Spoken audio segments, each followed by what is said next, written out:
a lot more, you know, fireworks. Most people see a lot more motion and, you know, fast motion and what the Dolphins is doing now. Oh my gosh. a lot more, you know, just flexible personnel, right? So I may be in 11 personnel or I may be in 12 personnel, but both of my two tight ends in 12 personnel can play receiver. They can play outside, they can play inside, they can play off the ball as an H-back or sniffer. They can play on the ball on the line of scrimmage. I mean, it's so much that the flexibility. You know what? This is kind of nerding out right here, but this is what I really feel. I really feel like the shackles have been taken off of the minds of coaches. Most coaches have been extremely. You watch the most NFL teams, especially about 10 years ago and even 5 years ago. They are extremely cookie cutter. Everybody's doing the same thing.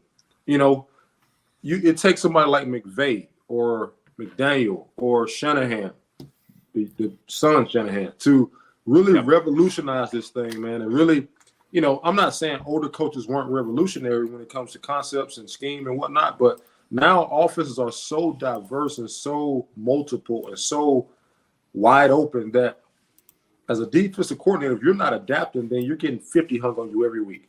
You know, it's that simple because everything evolves. Now, on the flip side of that, defenses have evolved so much to where offenses have to evolve again. So, you know, I think it's just a cat and mouse game kind of, year to year, every few years, 4 years, 5 years or so, this thing really flips on its head and it goes back and forth. So, we went from seeing teams having to find a way to cover this or to play the spread offense, to defend the spread. Now teams are going back to how do I defend multiple tight ends, multiple fullbacks? How do I defend that now?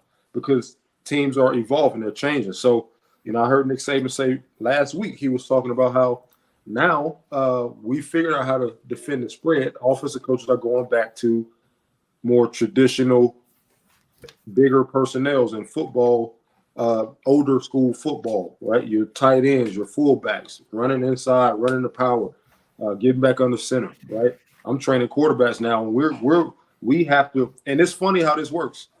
3 years ago, we weren't touching much under center stuff in my training sessions, or I should say, our training sessions. Now, we don't go much time without going under center. We are working under center.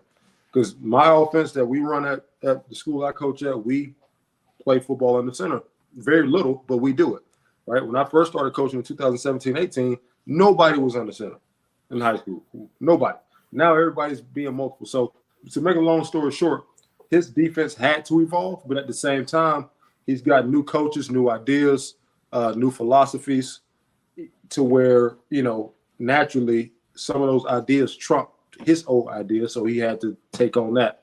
So I think you get guys like Summerall and Brad White and some of these other guys who've come through there, you're going to start to evolve some because those are good defensive minds.